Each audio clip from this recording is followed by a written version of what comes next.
Jesús les dijo a las mujeres que se presentaron con quejas: traedme un recipiente con leche y un recipiente con agua, y os contestaré. Fueron a una casa vecina y trajeron leche y agua. Jesús, tomando ambos recipientes, echó el agua en la leche y dijo: separadme primero estas dos cosas, y os daré carta de separación. Como replicaron que no podían hacerlo, Jesús les habló de la indisolubilidad del matrimonio, añadiendo que si Moisés lo permitió, fue solo por la dureza de los hombres, que separados del todo no podía ser, pues forman un solo cuerpo, y si no podían vivir juntos, debía el hombre mantener a la mujer y a los hijos, y ninguno de los dos podía casarse nuevamente. Luego fue con las mujeres a las casas de sus maridos y habló con ellos separadamente. Después con los hombres y las mujeres juntos. Culpó a las dos partes, más a las mujeres, y terminó por reconciliarlos a todos. Lloraban y quedaron más unidos y más fieles que antes.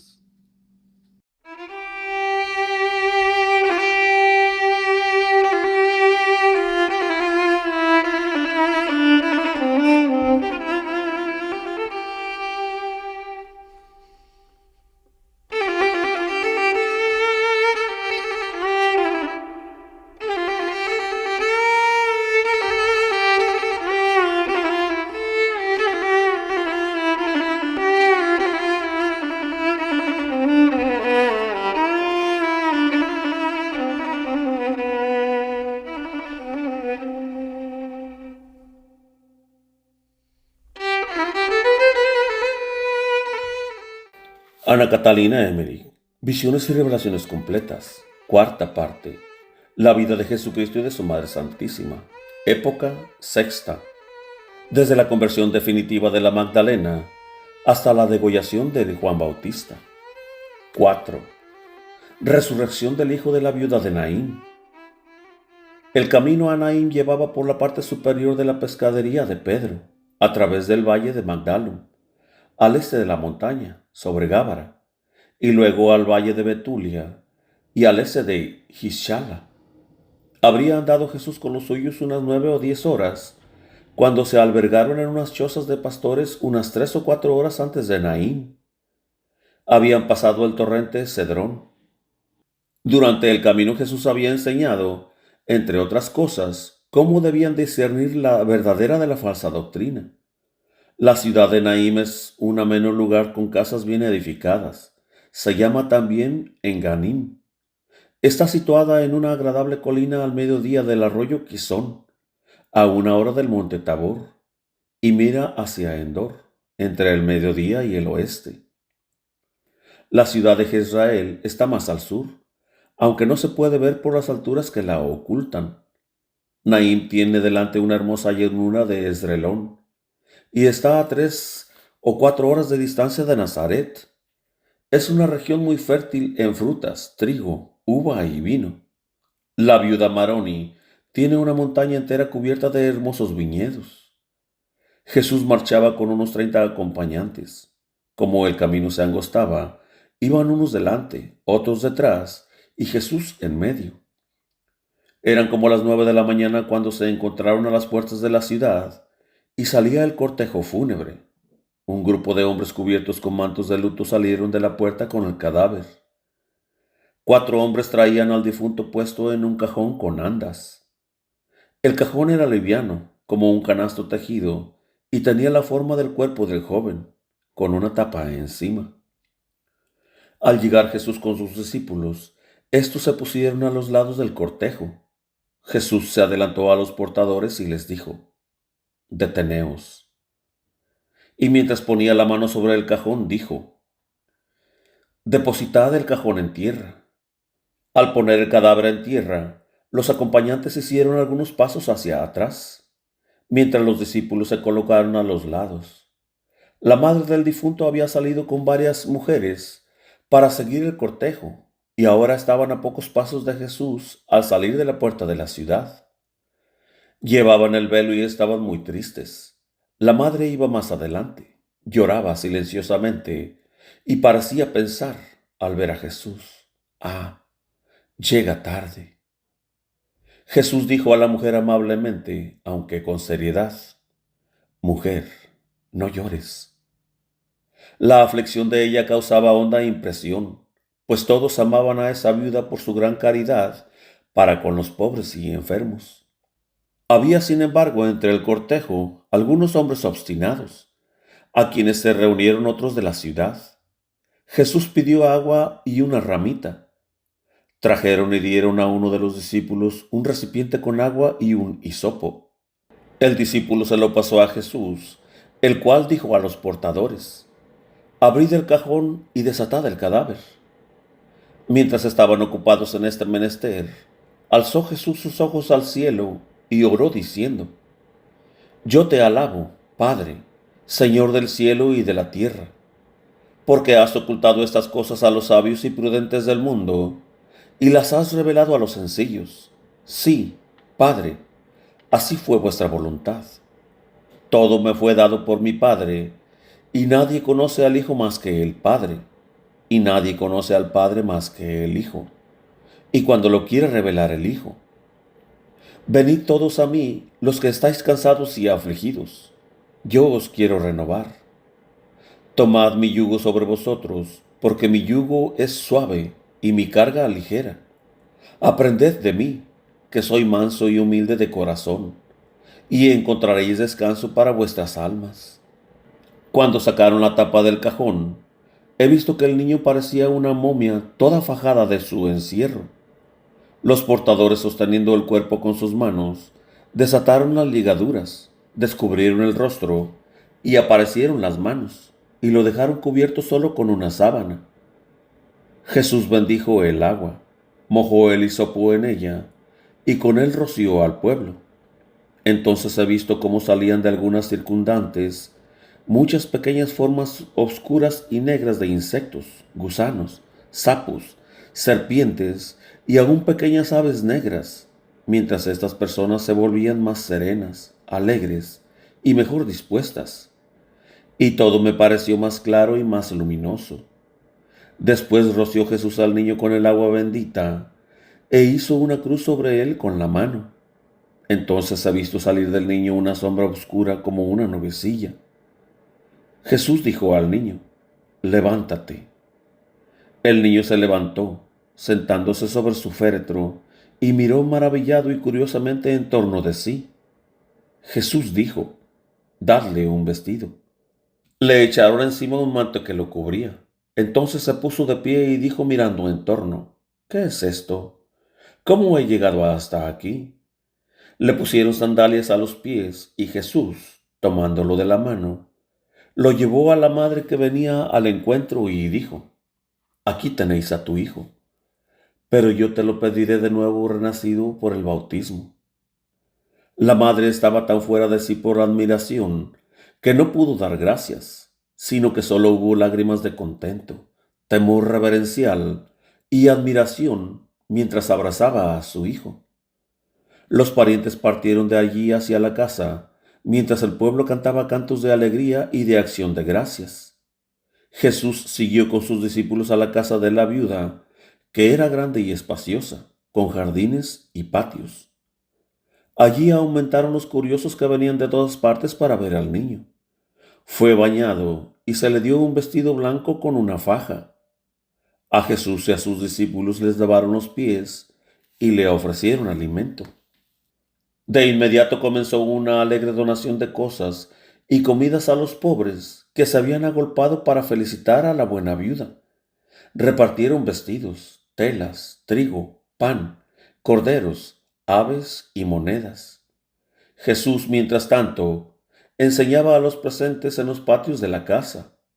El niño Marcial corría de un lado a otro con su vestido blanco, muy alegre, repartiendo a los pobres.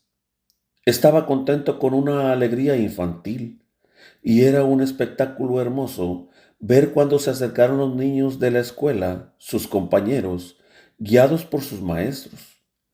Algunos niños estaban aún asustados creyendo que se trataba de un fantasma. Marcial corrió hacia ellos y ellos retrocedieron. Otros se rieron de los miedosos y le dieron las manos para animar a los demás temerosos. Hicieron como haría un niño grande que se acerca a tocar a algún caballo o animal, del cual los pequeños se habían asustado.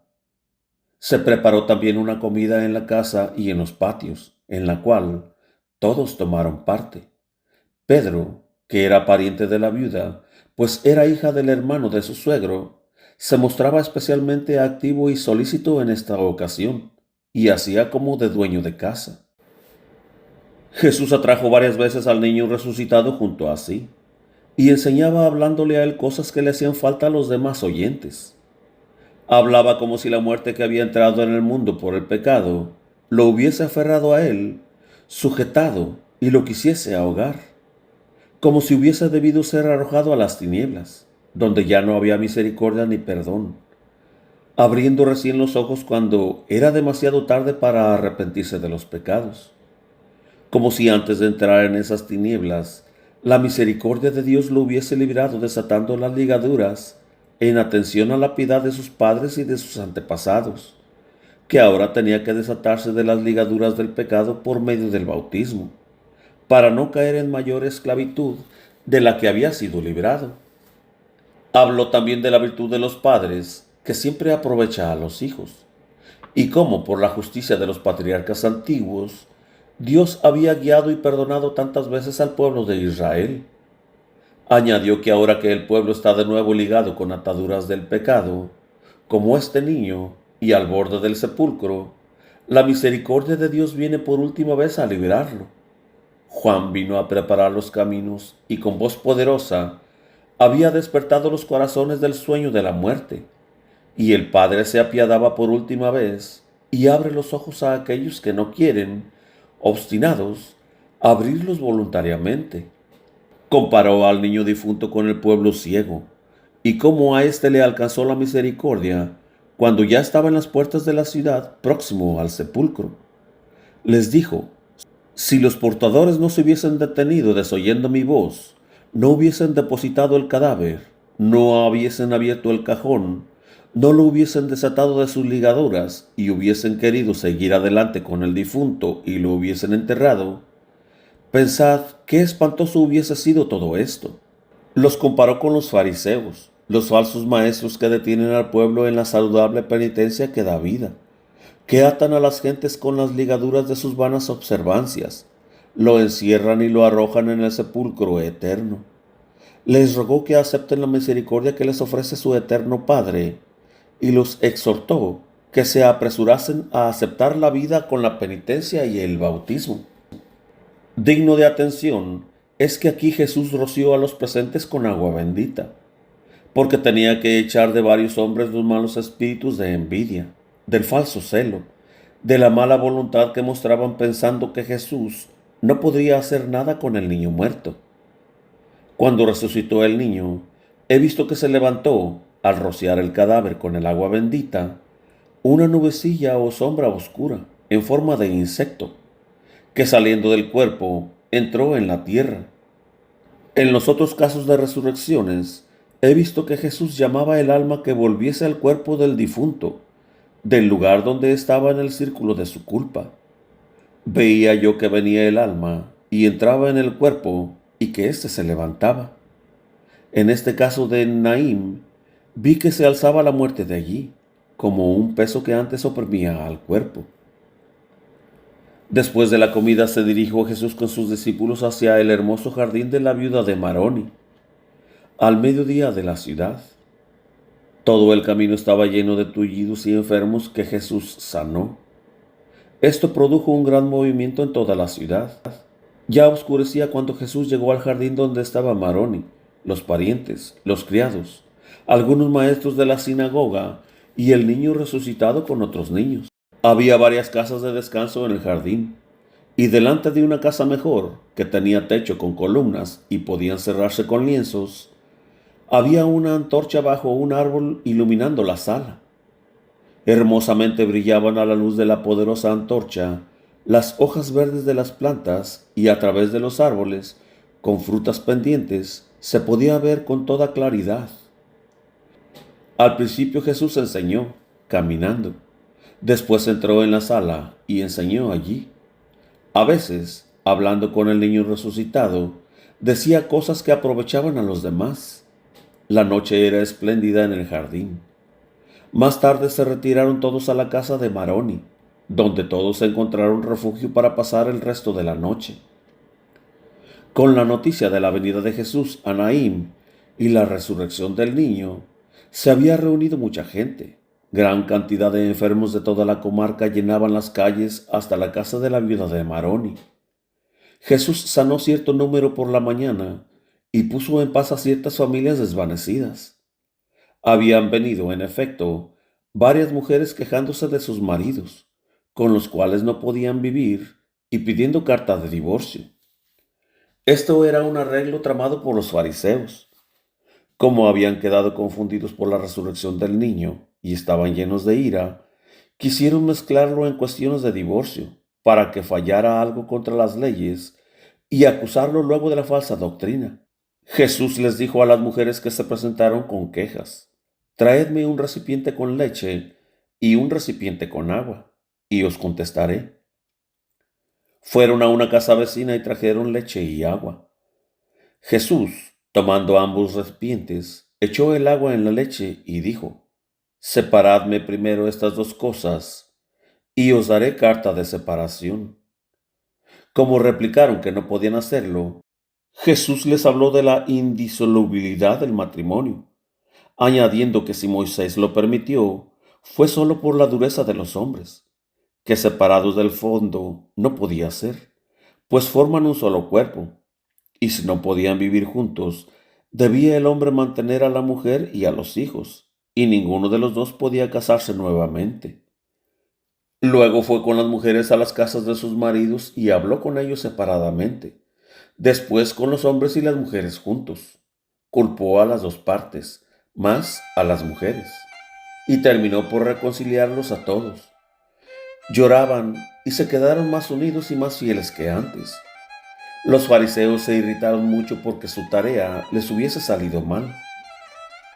Jesús sanó a varios ciegos esa misma mañana, tomando saliva, mezclándola en su mano con algo de polvo y tocando los ojos con esa mezcla.